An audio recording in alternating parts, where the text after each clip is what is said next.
Voilà. Ok. Bon, alors on démarre un cours.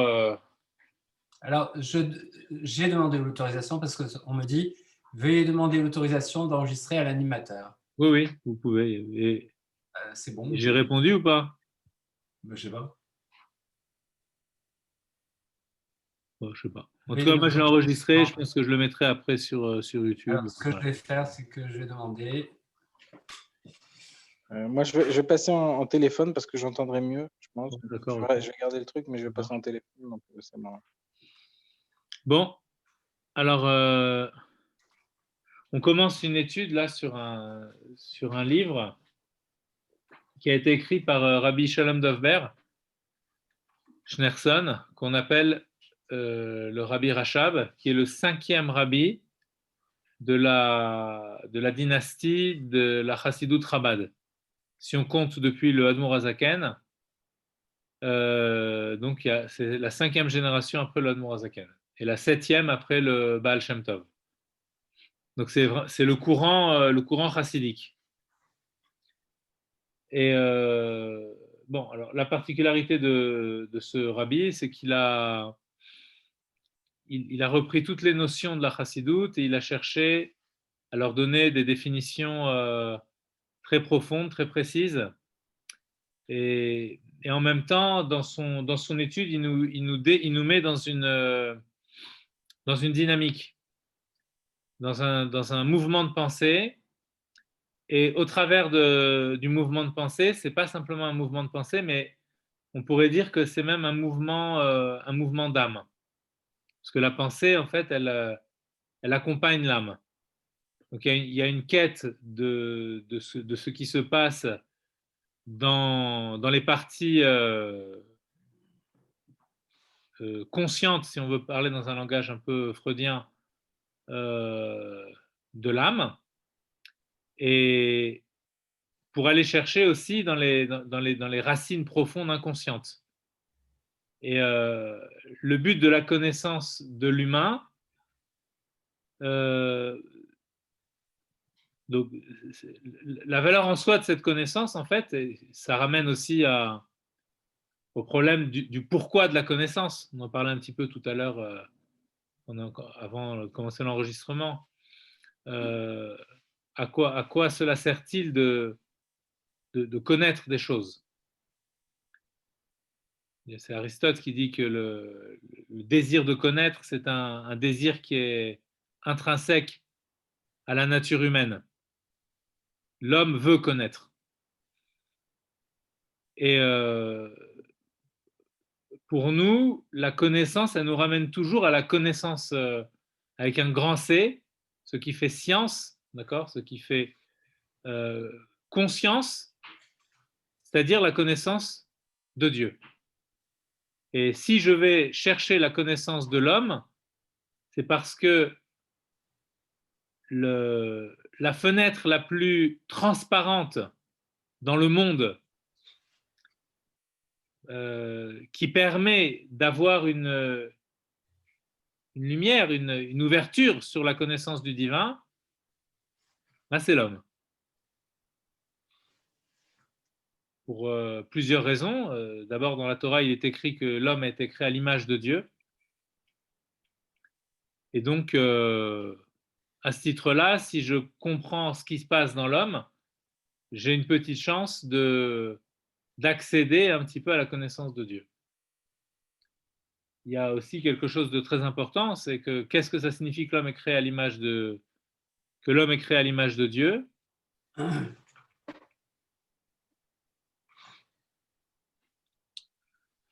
C'est-à-dire quand on dit que Dieu n'a pas d'image, on a du mal à comprendre ce que ça peut signifier que l'homme est créé à l'image de Dieu. Si Dieu n'a pas d'image, comment est-ce que je pourrais imaginer l'image de Dieu? Vous voyez? Ça paraît un petit peu contradictoire. On n'arrive pas à comprendre ça. Voilà. Sauf si on dit que justement, l'idée, elle est précisément là. C'est-à-dire que de la même façon que Dieu n'a pas d'image et que Dieu n'est pas définissable, de la même façon, il y a quelque chose dans l'homme aussi qui est de l'ordre de cette non-image. et que l'image de l'homme, ça serait quelque chose qui n'a pas d'image, justement. Que la définition de l'homme serait plutôt de l'ordre de la non-définition. Ce qu'on appelle, on peut dire ça dans un langage un peu philosophique, on peut dire que l'homme est indéterminé. Comme Dieu est indéterminé, l'homme aussi est indéterminé. Si on entend que la détermination de quelque chose,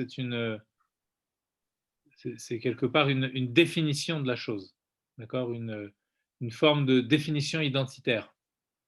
Et l'identité de l'homme est particulièrement au cœur de l'humanité, ce qui vraiment incarne cette dimension de la non-définition et qui en fait son être propre, c'est l'être juif, justement. Bon, la chassidoute, elle n'a de cesse que de nous ramener vers cette non-définition du divin et de nous montrer comment, par notre, puisque la chassidoute Chabad, c'est Chochma Binadat, donc ça fait appel à l'intelligence, comment par notre intelligence, on peut conduire notre sens, comment dirais-je, notre sens de la réalité, si vous voulez, notre sens du réel, d'accord, ce qui fait que l'on voit le réel, comment elle peut nous conduire de ce sens-là du réel, qui est un réel qui s'impose à ma conscience comme se présentant comme étant la seule réalité, la seule évidence, eh bien, comment je peux passer de cette vision du réel dans laquelle je suis prisonnier depuis ma naissance à la vision de ce qui fait être ce réel et se tourner vers l'essence de ce qui fait être ce réel, qu'on appelle communément Dieu. Voilà. Donc la chassidoute, elle nous aide elle nous invite, elle nous conduit sur cette voie-là. C'est pour ça que parfois ça peut paraître complexe parce qu'il y a énormément de détails et chaque idée est importante. Et bon, le mieux c'est de prendre un texte. Alors c'est le texte de l'année, on a coutume de l'appeler de donner le nom du livre en référence à l'année durant laquelle il a été écrit, ou il a du moins commencé à être écrit, qui est l'année, en hébreu, on la prononce Tavresh Ain Bet, 5612, qui correspond à l'année 1912. D'accord? Donc en 1912, il y avait une effervescence intellectuelle quand même très importante, début du XXe siècle. Et le Rabbi Rachab, lui aussi, était dans une grande effervescence spirituelle et intellectuelle. Et ses inspirations les plus profondes, il nous les a livrées, il les a écrites, et c'est intéressant pour nous qui sommes français de savoir qu'il a eu l'idée de concevoir ce livre et l'inspiration générale du livre quand il était à Menton. Il avait des problèmes de santé, il allait souvent pendant les périodes d'hiver, il allait sur la Côte d'Azur pour avoir un petit peu de chaleur, et ça lui faisait du bien. Et donc c'est dans la ville de Menton, sur la Côte d'Azur, c'est là-bas qu'il a eu l'inspiration profonde de ce livre. D'accord? Et bon, on raconte qu'il était, c'est même écrit, hein, il était dans un état, pendant plusieurs heures, il est resté comme ça sur sa chaise, comme ça, en regardant droit devant lui dans le vide.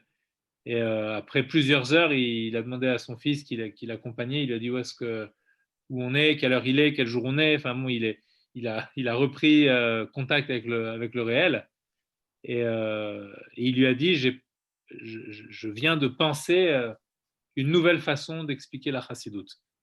Alors qu'il avait commencé ses premiers mamarim, ses premiers textes en Tavresh Rav Gimel en 1800, 80... Non, Tavresh Mem Gimel en 1883. Vous voyez, donc c'est pas mal de temps après, quoi, 1912. Okay, et là, il repense toute la chassidoute et il y a 3 gros volumes qui sont sortis de là. Donc, il y a des bases très importantes de la chassidoute et voilà. Donc, j'aimerais partager ça avec vous si vous avez envie de rentrer dans cet univers-là qui prend vraiment vraiment de l'intérieur, quoi, voilà. Alors, le texte commence par un midrash. On peut commencer à lire quelques lignes et puis ensuite expliquer un petit peu. Donc, le midrash dit Besha shigdimu Israël nase le nishma yardu malacha asharet vekashru lahem shne ktarim echad keneged naase veechad keneged nishma. Donc, le midrash nous parle d'un moment très important du rapport du Ham Israël avec Hachem, du rapport du juif avec Dieu, qui est le moment qui précède Matan Torah. Donc la Torah n'est pas encore donnée, mais les juifs sont prêts à la recevoir. Au moment de la recevoir, avant de la recevoir, ils disent, et même d'après certains commentateurs, la phrase qu'on va traduire maintenant, elle porte aussi sur des mitzvot qu'ils avaient déjà reçus. Mais en tout cas, ce qui est intéressant, c'est que quelle approche ont-ils de ce qui va leur être donné? Eh bien, ils disent tout ce que Hachem nous dira Naase venishma, nous le ferons et nous l'écouterons. Nous le ferons et nous l'écouterons, sous-entendu, l'écoute c'est toujours lié avec la compréhension. Nous le ferons et nous le comprendrons. Donc, ce qui signifie que ce qui est mis en avant, c'est l'action. D'accord? C'est-à-dire que leur rapport au divin s'inscrit immédiatement dans un rapport à l'action. S'il y a volonté du divin, alors cette volonté se doit d'être accomplie. Elle est la volonté suprême. On va parler de cette notion de volonté, je ne veux pas rentrer trop dans les détails maintenant, mais de façon simple pour l'instant, Dieu veut, donc je fais. Le discernement vient après. Ça peut sonner aux oreilles du moderne comme étant quelque chose de très dangereux, de faire sans comprendre. Je peux? Allez-y, ouais. Pardon, mais il y a un truc, je pensais que c'était Naase Venishma, Oui. mais c'est Naase Lenishma. Non. C'est Naase Venishma. Ah, donc c'est une erreur du texte? Non, c'est pas une erreur. On va y venir. D'accord, on va y venir. Pour l'instant, on n'a pas. Là, du coup, c'est plus le même sens. Non. C'est Naase Venishma. D'accord. On n'a pas encore traduit le texte ici. Là, je suis en train d'essayer d'introduire le texte, si vous voulez, d'accord, de le prendre dans son contexte, justement, de comprendre ce qui s'est passé. Donc, Dieu doit se dévoiler, ce même Dieu dont on disait tout à l'heure qu'il était absolument indéfinissable, c'est-à-dire que avec quoi je vais avoir un rapport, non pas avec quelqu'un qui peut être qualifié d'un sujet, d'accord, un être qui est pensant, un être qui se distingue par son individualité, d'accord, qui est un moi, un ego. C'est facile de parler avec quelqu'un qui est en face de moi. Je le vois. Donc mon attention se dirige vers cette personne-là. Facile. Par contre, quand je dois écouter ce Dieu, vers quoi se tourne mon attention? Donc de la même façon que ce Dieu, il est indéfinissable, de la même façon, il faut remonter à l'essence même de la notion d'attention pour pouvoir, donc ça veut dire qu'il faut aller chercher au plus profond de soi-même pour pouvoir être dans un état d'attention à ce que cet indéfinissable, cette indétermination absolue, a à me dire. Si je me calibre vers Dieu comme je me calibre vers un humain, ça ne marchera pas. Il faut aller bien plus loin. Donc, cet être qui n'est pas un être, qui ne peut pas dire, on ne peut pas dire que Dieu c'est un être, parce qu'un être, c'est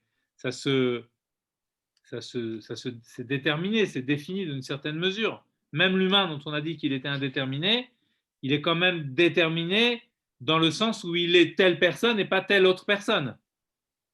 Donc c'est quand même une détermination, même si on va chercher au plus profond et on voit qu'au plus profond, il y a quelque chose qui est indéterminé, mais malgré tout, même cette indétermination, ça reste la particularisation de l'indétermination du divin, ça veut dire que c'est quand même un être particulier. Bon, donc c'est à ça qu'ils sont attentifs. Et ça désire quelque chose. Qu'est-ce que moi, en tant que juif, je peux faire quand j'entends que le Dieu désire? Ben, je me dis, comme on dit, comme ils disent les Américains, I am your man. Je suis là. Je suis présent. Je réponds présent. Tu veux, ce sera fait. Voilà. Il n'y a pas de but plus grand que celui-là. Si j'ai affaire à ce Dieu qui est complètement indéterminé, ça veut dire que sa volonté, elle est comme lui. C'est une volonté infinie, une volonté absolue. Donc, ma volonté propre, qu'est-ce qu'elle est à l'égard de ça? D'accord? Elle est rien. Pourquoi j'insiste sur tout ça? Parce que c'est le moment crucial du judaïsme. Matan Torah, c'est le moment essentiel. C'est là que tout change. La bascule, elle se fait à ce moment-là. Vous comprenez? Quand quelqu'un fait tchouva et qui sent qu'il doit faire les mitzvot, c'est Matan Torah qui résonne en lui. Et c'est ce don de la Torah qui est en train de résonner en lui. Il y a le Baal Shem Tov, quand les gens venaient le voir, il leur posait une question. Il leur disait, est-ce que tu te souviens de ton plus ancien souvenir? Quel est ton plus ancien souvenir? Il voulait faire remonter à la mémoire l'époque de l'enfance durant laquelle l'esprit est encore extrêmement malléable, extrêmement souple. On est dans une sorte d'innocence. Et dans cet état d'âme-là, on peut penser ce que j'étais avant même de naître. Et dans l'état d'avant la naissance, c'est quoi l'état d'avant la naissance? Je ne parle même pas de l'état intra-utérin, je parle vraiment avant même que je commence à me diriger vers une incarnation, vers un état d'être, si vous voulez, fixé dans un corps. Qu'est-ce que c'est que cette âme-là? D'accord? Donc là, c'est une pensée divine, quoi. C'est quelque chose de très, très abstrait. Eh bien, le Baal Shem Tov aimerait, c'est ça l'esprit chassidique, retrouver cet état-là complètement libéré pour le faire vivre dans le monde. Son Talmide, le Maguide de Mézérich, lui, il posait une autre question. Il demandait, est-ce que tu te souviens de la place que tu occupais au pied du Har Sinaï? On appelle le Mahamad Har Sinaï. Est-ce que tu te souviens où tu étais là, au pied du Har Sinaï? Alors, il ne s'agit pas de faire remonter une mémoire inaccessible. Évidemment, ce qu'il voulait, c'était faire ressurgir, si on compare par rapport au Baal Shem Tov, le Baal Shem Tov, c'est est-ce que tu te souviens de tes premiers moments d'existence? C'est-à-dire, tu te souviens de Dieu tel qu'il t'a créé et tel qu'il a créé le monde. Mais le Maguide, c'est le Talmide du Baal Shem Tov. Ça veut dire que c'est l'élève du Baal Shem Tov. C'est-à-dire qu'il va essayer de pousser le bouchon un petit peu plus loin. Il va essayer de pousser l'idée un peu plus loin. Et lui dit, est-ce que tu te souviens du moment de Matan Torah? Ça veut dire que le lien que le juif a avec le divin et qui doit conscientiser, si on veut dire, d'accord? c'est un lien avec Dieu tel qu'il est, par-delà même le fait qu'il soit créateur. Ce qu'on appelle dans le langage de la Chassidoute le Etzem, l'essence même de Dieu, ce qu'il est dans son propre moi. D'accord? Ce qu'on appelle le Anochi Misha Anochi. Anochi Hashem Elokecha, je suis Hashem ton Dieu. Ça veut dire que Dieu se manifeste dans son je suis le plus profond. Non pas un je suis relationnel, relatif à une création, relatif à une relation, justement. Non. Relatif à rien. Ce qu'il est dans sa propre essence, en lui-même. Et c'est ça qui se manifeste au moment de Matan Torah. Les Juifs sont prêts à recevoir ça et ils y entrent déjà en prononçant les mots Naase le Nishma, parce que l'accès au divin dans sa propre essence ne relève pas de l'intellect. L'intellect doit prendre conscience de cet accès-là, mais ça ne relève pas immédiatement, même si on peut dire, forcément l'intellect il fouille partout. C'est un jeune ami qui disait l'intellect c'est un explorateur de l'inconscient. Donc c'est-à-dire que oui, effectivement, j'aime beaucoup cette expression, c'est-à-dire que on peut aller chercher très loin en nous, et partout où on va aller au plus profond de notre inconscient, on verra qu'il y a déjà de l'intellect qui est là. Il n'empêche que quand l'intellect se manifeste, il se positionne déjà en décalage par rapport à l'identité. C'est-à-dire qu'il est déjà quelque chose qui cherche à explorer quelle est l'identité réelle, quel est le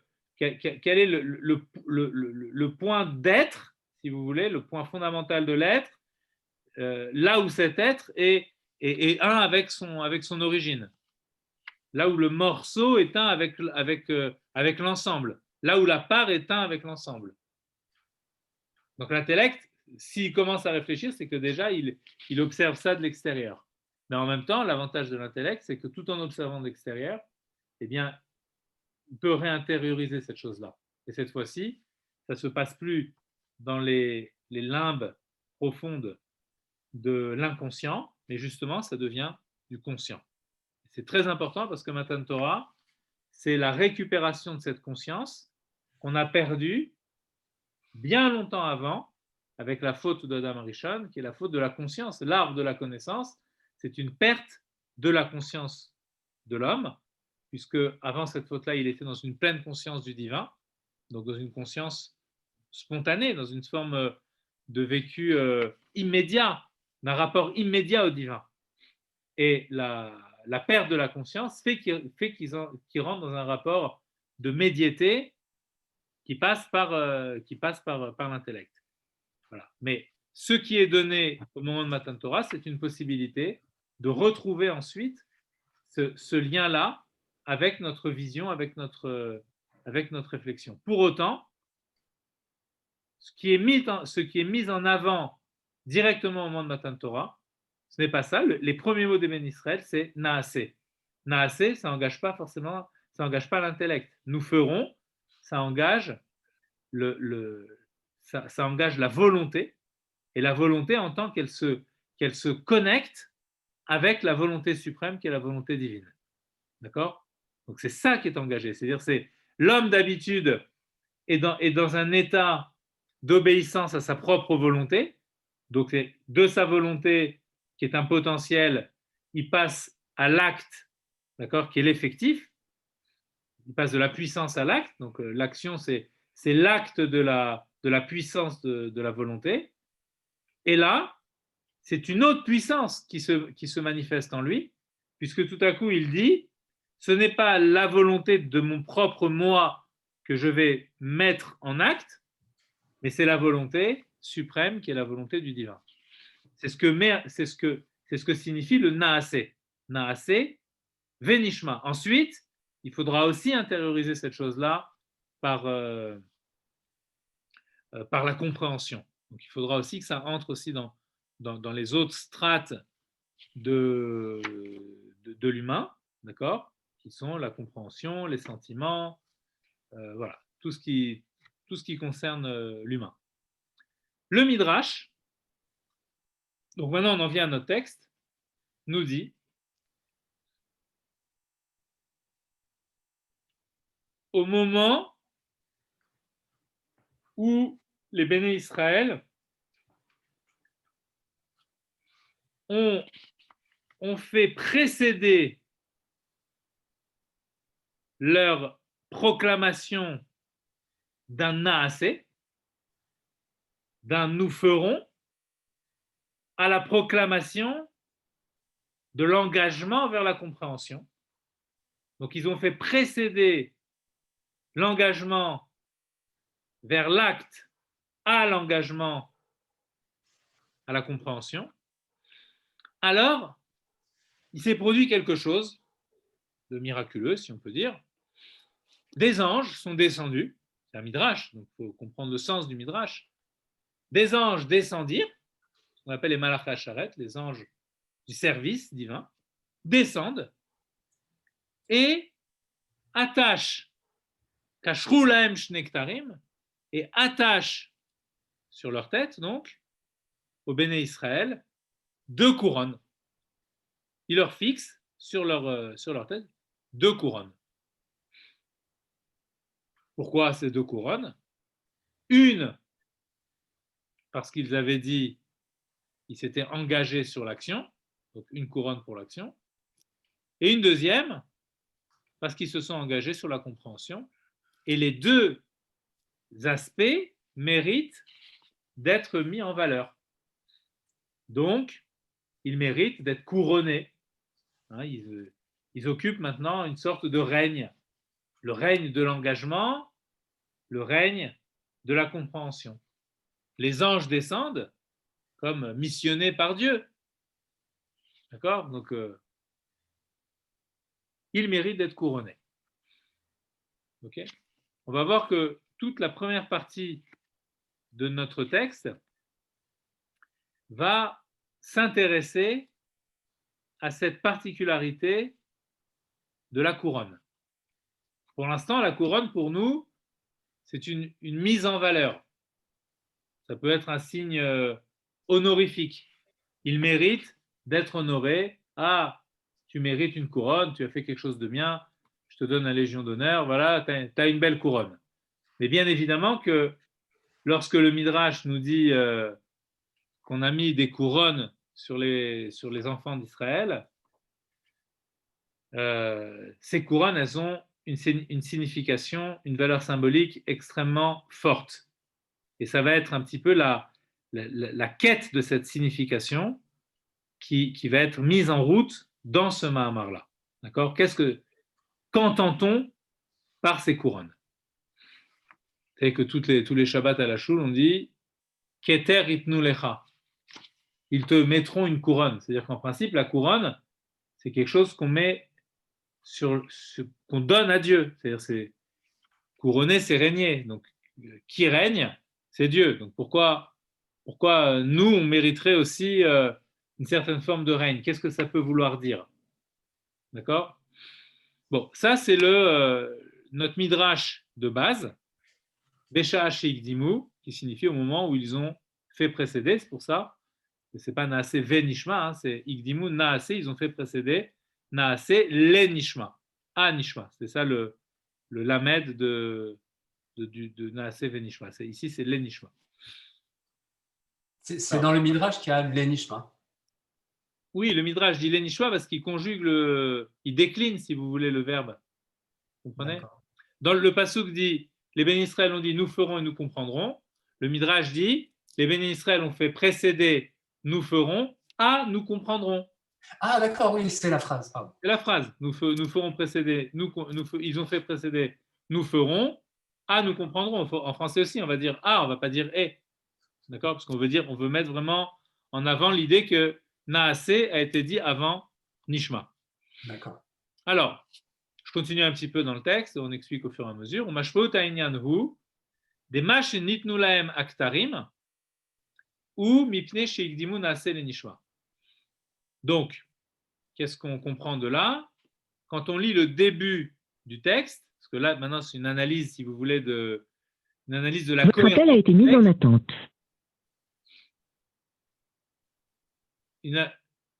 Votre appel a été mis en attente. Il y a quelqu'un qui est en train d'appeler, en fait. Ouais. Votre appel a été mis en attente. Je suspends l'enregistrement. Voilà. Donc, on disait juste avant, parce que là, j'ai coupé son micro. Oui. Alors là, maintenant, ce que je disais, c'est qu'on est dans une analyse textuelle, d'accord? On essaie de comprendre le texte. On est en train de voir si ce texte du Midrash est cohérent, d'accord? Cohérent, dans un premier temps, intrinsèquement cohérent. D'accord? Ensuite, on verra s'il y a une cohérence aussi extrinsèque, mais pour l'instant, le texte en lui-même. Alors, a priori, on peut relever une incohérence dans le texte. Pourquoi? Parce que le texte dit, au moment où les bénis Israël ont fait précéder Naasé Anishma, okay, ils ont reçu 2 couronnes. Donc, ce qui nous importe ici, c'est que ils ont fait précéder. Le texte aurait pu tout à fait dire, lorsque les bénis Israël ont dit Naasé et Nishma, ils ont reçu 2 couronnes. Une pour Naasé, une pour Nishma. Le texte ne dit pas ça. Le texte met en avant l'idée que c'est d'abord Naasé qui a été dit et ensuite Nishma. Donc, ce qui veut dire que quand ensuite on dit qu'ils ont reçu 2 couronnes, qu'est-ce que ça veut dire? Ça veut dire que les 2 couronnes, elles sont là justement parce qu'ils ont fait précéder une parole à l'autre. Vous voyez, quand j'analyse le texte, si je dis au moment où les enfants d'Israël ont fait précéder Naasé à Nishma, ils ont reçu 2 couronnes. Donc ça veut bien dire parce qu'ils ont fait précéder. Au moment, c'est une tournure, mais ça signifie bien que c'est parce qu'ils igdimu, vous voyez, au moment où ils ont fait précéder, ça veut dire, ils ont dit Naasé avant Nishma, il y a des malachim qui sont descendus. Quelle est la cause de cette attribution de couronne? C'est le fait qu'ils aient dit une parole avant l'autre, dans cet ordre-là. Donc, ce qui est important, c'est cet ordre-là. Vous avez dit d'abord Naasé. Ça mérite 2 couronnes. Ça, c'est important. Vous n'êtes pas là à analyser. Là, oui, attends, si je comprends, je fais. Non, vous avez tout accepté d'un seul coup. Vous avez tout accepté. C'est ça qui est important. Donc, vous méritez vos couronnes. D'accord? C'est ce qui est mis en valeur ici. C'est l'engagement inconditionnel. C'est l'engagement inconditionnel. Tu as dit Naasé avant Nishma, c'est un engagement inconditionnel. Donc, tu mérites des couronnes. Ça, c'est le sens du début du Midrash. Quand je lis la première partie de la phrase, c'est ce que je comprends. Maintenant, quand je lis la fin, comme dans la Gemara, on dit la Recha et la Sefa. Vous voyez, le début de la Mishnah et la fin de la Mishnah. Là, c'est le début du Midrash, la fin du texte midrashique, ici. Qu'est-ce qu'il me dit, ce texte, à la fin? Il me dit que les couronnes, elles viennent récompenser chacune des 2 paroles. Une pour Naasé, une pour Nishma. Donc, du coup, je ne comprends plus. Est-ce que c'est parce qu'ils ont fait précéder une parole à l'autre? Et donc là, dans ce cas-là, je mets en valeur leur abnégation, leur engagement inconditionnel. Mais si je dis que c'est une parce qu'ils ont dit nous ferons et une parce qu'ils ont dit nous comprendrons, ça veut dire que les 2 sont sur le même pied d'égalité. Il n'y a plus de valeur particulière à l'engagement par rapport à la compréhension. Donc le début du Midrash contredit la fin, ou la fin contredit le début. D'accord? Donc ça, c'est une question qui est posée ici. Je vous l'ai dit, il y a une série de questions qui va être posée. Et à la suite de ces questions, on va rentrer dans des notions de Chassidut sans chercher immédiatement à répondre à ces questions. D'accord?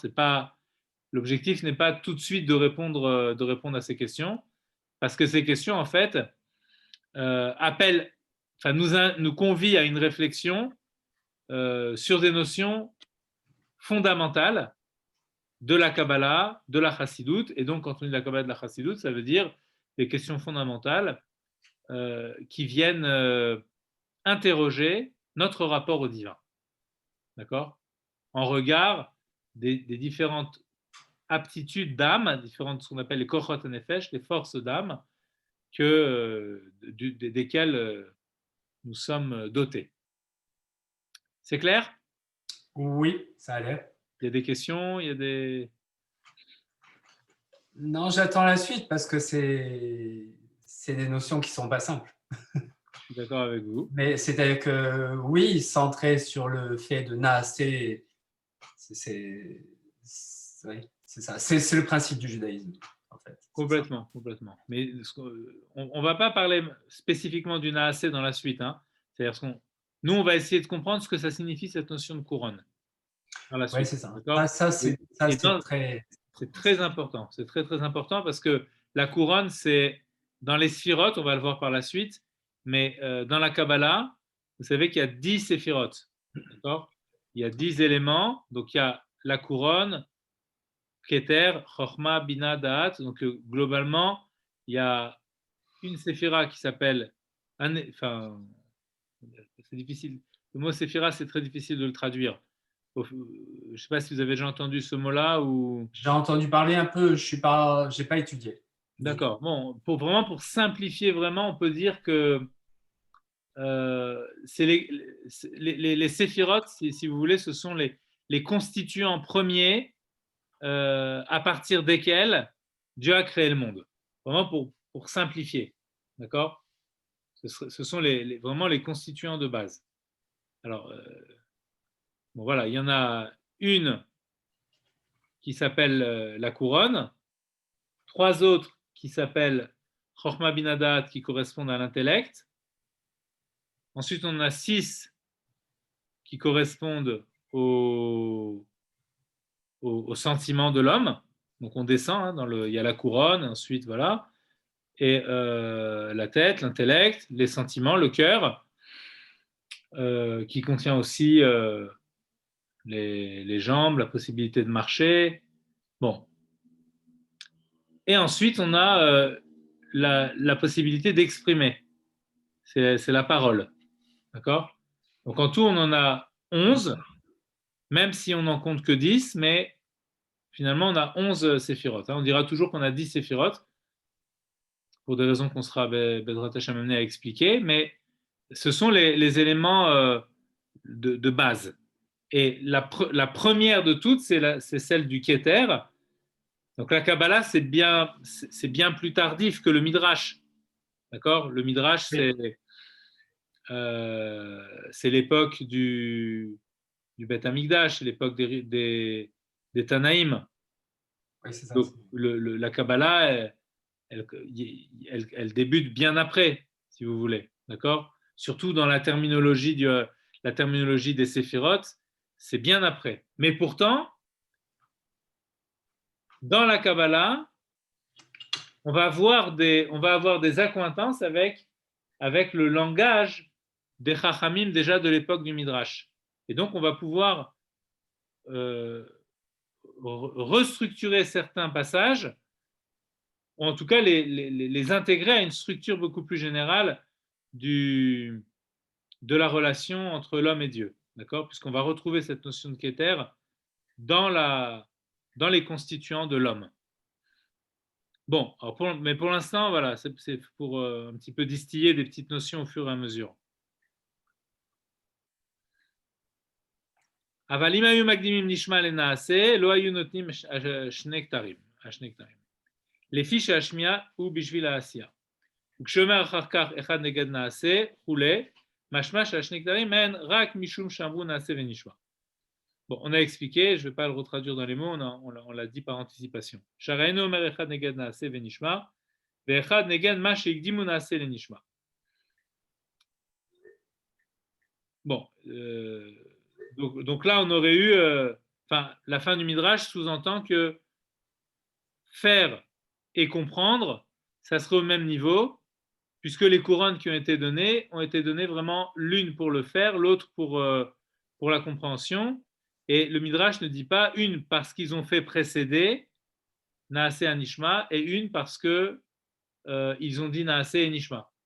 D'accord? Donc il dit vraiment, on voit vraiment que l'importance est là.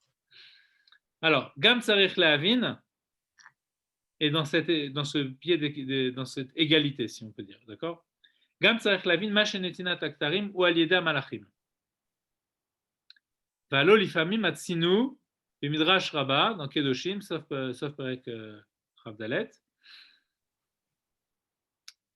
Mashal lemeler shebna medina yitru lo gimal atarot kach העליונים מכתירים בכל יום להקדוש ברוך הוא גימל עטרות, שהן גימל קדושות. נטל אחת ונתן בראשו, ושני נתן בראש בניו, הרי דנתינת העטרות מהקדוש ברוך הוא בעצמו, וכאן אומר ירדו מלאך השרת וקשרו. Alors, il y a un autre point aussi qui est important, c'est qui attribue les couronnes. Ici, on voit que les couronnes, elles sont données par des anges. On aurait pu se dire, pourquoi ce n'est pas Akadosh Baruch Hu qui donne les couronnes? Donc, il y a un autre midrash où on voit que c'est comme ça. Par exemple, lorsqu'on dit dans la parashat Kedoshim, il y a dans un des versets, il y a la racine de Kadosh qui intervient 3 fois, vous serez saints, etc. Alors, le Midrash nous dit, tiens, il y a 3 fois Kadosh, ben, chaque Kadosh, c'est une couronne pour Dieu. Alors, il donne un exemple, il dit, c'est comme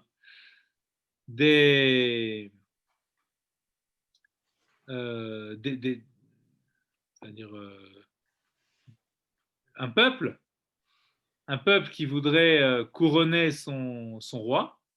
D'accord? On a un peuple qui veut couronner son roi et qui fait 3 couronnes pour le roi. D'accord? Comme Kadosh, Kadosh, Kadosh. D'accord? Il fait 3 couronnes. Alors, qu'est-ce qu'il fait de ces 3 couronnes? Il voit qu'on lui offre 3 couronnes. D'accord? Donc là, ce serait le peuple ici, si vous voulez, dans le peuple lui offre 3 couronnes. Donc, qu'est-ce qu'il fait? Il prend une couronne, il la met sur sa tête, et les 2 autres couronnes, il les met sur la tête de ses enfants. Donc, il dit de la même façon, les malachim, on parlait des anges aussi tout à l'heure, les malachim là-haut, tous les jours prononcent des paroles de sanctification. Ces paroles de sanctification sont des couronnes. Donc, ils prononcent 3 fois le mot Kadosh. Donc, ils donnent ces couronnes à Kadosh Baruch Hu. Qu'est-ce qu'il fait Hachem de ces couronnes? Il en garde une pour lui. Et les 2 autres, il les met sur la tête de ses enfants. Donc, c'est un midrash étonnant qui ne ressemble pas tellement à notre midrash. Il y a des points communs, mais il y a des différences.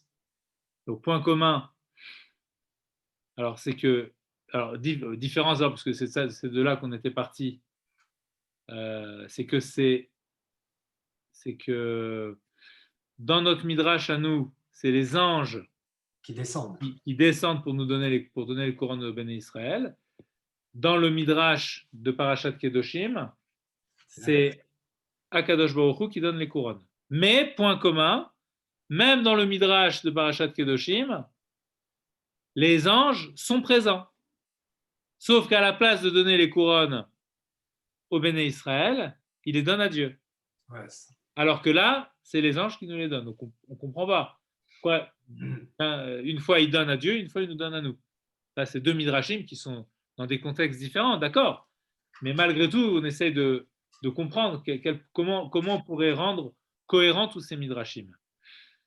À part ça, le nombre de couronnes aussi diffère. Là, dans notre midrash, c'est 3. Dans le deuxième midrash, dans notre midrash, c'est 2. Dans le deuxième midrash, c'est 3. Donc, pourquoi on passe de 2 à 3? Après, il y a aussi le 2 qui revient, puisqu'Hachem en garde une, et il en donne 2. Vous voyez, bon. Celle-là. Hein? C'est peut-être celle-là. C'est peut-être celle... Oui, mais ces deux-là, elles sont données par les anges. Donc, du coup, il y a quelque chose qui cloche. Alors, Kach Elin Martirim, donc, Venatan Berosho, Ushnaim Natan Berosh Banav. Arrête de Sinat Atarot, ou Meakadosh Buchu Batzmo, Vekanomer, Yardu Malacha Sharet, Vekashru. Gam Shamomer Eloni Martirim. Veine. Alors, maintenant, une troisième référence. Je sais que ça fait beaucoup d'informations, mais une troisième référence. Pirkei Avot, c'est plus connu, d'accord? Vine b'Mishnah de Avot, Ita, Gimel Ktarim N. Le Pirkei Avot nous dit, la Mishnah nous dit, 3. il y a 3 couronnes qui existent. Quelles sont ces 3 couronnes? Keter Torah, il y a la couronne de la Torah. C'est-à-dire, sous-entendu, celui qui étudie la Torah, il a la couronne de la Torah.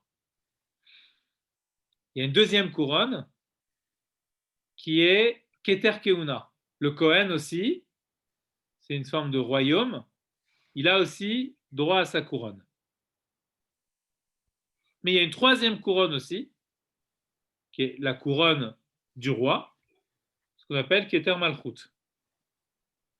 Donc Keter Keuna, elle est réservée au Kohanim, Keter Malchut, elle est réservée au roi. Par contre, Keter Torah, tout le monde peut l'avoir. Mais la Mishnah ne finit pas là. Elle nous dit Veketer Shem Tov Ole al Gabeen. Il y a une autre couronne qui s'appelle la couronne du bon nom, la renommée. Il faut comprendre ce que ça signifie. D'accord. D'accord? Bon, le nom, c'est ce qui permet de me désigner. Donc la couronne du bon nom, c'est-à-dire que le bon nom, c'est lorsque mon extérieur est comme mon intérieur, finalement. Mon Shem, pourquoi il est bon? Parce qu'il correspond à ce que je suis. Donc cette couronne-là qui relie l'intérieur et l'extérieur, Keter Shem Tov, Ole al Gabeen. Elle surpasse les 3 autres couronnes. Ça, c'est notre Mishnah de Pirkei Avot. Combien on a de couronnes ici, en tout? On a Keter. On a 3. Il faut bien compter. On a Keter Torah, Torah. Keter Keuna, Keter Malchut, Oui. la royauté, et Keter Shem Tov. D'accord. Donc en tout, il y a 4. D'accord? Donc là aussi, question. Aresh yesh gimel ktarim vekan omer shekashru lahem bet ktarim. Donc par rapport à notre midrash à nous, donc on annonce ici qu'il y a 3 couronnes. Nous, dans notre midrash, il y en a 2. D'accord? Donc c'est encore un midrash, enfin, une Mishnah qui vient contredire notre midrash de base. Donc 2 couronnes. Mais, autre point aussi, alors maintenant, intrinsèque à la Mishnah de Pirkei Avot, Gam Tzarech Lehavin, juste une petite seconde, je me pose ici. Bon, alors, il nous dit Gam Tzarech Lehavin, il faut aussi comprendre, parce que dans cette Mishnah-là, Mashekadou ben Mishnah Gimel Ktarim N, il y a 3 couronnes, Arebe Pratut N Dalet Ktarim, mais si l'on regarde le détail, on se rend compte qu'il y a 4 couronnes dans le détail. Im Keter Shem Tov avec la dernière. Donc pourquoi la dernière n'a pas été Velama Lachashiv Keter Shem Tov Minyan Kol Aktarim. Pourquoi cette dernière couronne, dont on dit qu'elle surpasse les 3 autres, qui serait la couronne des couronnes, pourquoi cette couronne-là ne rentre pas dans le compte des 3 couronnes? Donc il y a aussi une quelque chose à creuser dans cette idée-là. Pourquoi 3 couronnes? On dit, ah, il y a 3 couronnes, et puis ensuite on dit, bah, quand on dénombre, on se rend compte qu'il y en a 4. Pourquoi il n'aurait pas dit Dalet Ktarim N? Pourquoi il n'aurait pas dit, voilà, il y a 4 couronnes? Donc ça veut dire que cette 4e couronne, elle est différente des autres, d'accord, à un tel point qu'elle ne peut pas être comptée avec les autres. Donc, on sent un petit peu en arrière-plan ces notions-là de quelque chose qui est indéfinissable, de quelque chose qui ne rentre pas dans le compte. D'accord? C'est là, c'est présent. Pour l'instant, ce n'est pas encore explicite, on est vraiment dans la partie du texte voilà, qui pose les questions. Autre point aussi, pourquoi Olé al-Gabéen? Qu'est-ce que ça signifie que ça littéralement, Olé al-Gabéen, ça veut dire monte sur leur dos. Elle monte sur leur dos. Vous voyez, c'est, pour dire aller sur passe, l'expression, c'est quand on dit en hébreu, pour dire que quelque chose est sur autre chose, on dit il est al-Gabé. D'accord, ok. Al-Gav. Gav, c'est les épaules. Gav, c'est les épaules. Donc, c'est imagé. Donc, mais qu'est-ce qu'elle vient dire, cette image? D'accord? Le texte aurait pu dire les ma'ala me'en. Elle est au-dessus des autres. Non, on dit Ola al-Gaben. Elle monte sur leurs épaules. Il y a forcément du sens derrière tout ça. Bon. Alors, vous avez une idée de l'heure? Parce que là, je n'arrive pas à voir ce. 22h07. Vous voulez qu'on continue encore un peu ou pour aujourd'hui, ouais, je pense qu'on peut arrêter là. D'accord, d'accord. Mais je ne suis pas tout seul. J'ai l'impression que Meir n'est pas là, Shmuel n'est pas là non plus. Meir, je ne l'entends pas parce que je l'ai démarré, réactivé le micro.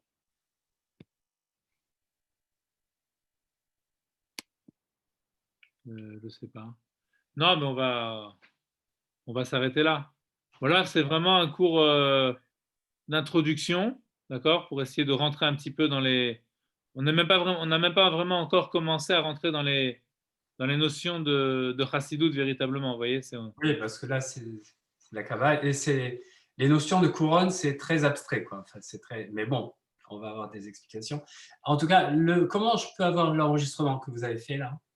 Là, je l'ai fait. Moi, je vais essayer de le mettre sur YouTube pour faire j'ai une chaîne, donc je vais essayer de mettre. Ah d'accord, ok. Donc après, je pourrais vous envoyer le lien. Comme ça, s'il y a des gens extérieurs qui veulent suivre le cours, ça peut être intéressant aussi, quoi. Voilà. Bon, là, merci beaucoup, Khazak Barour.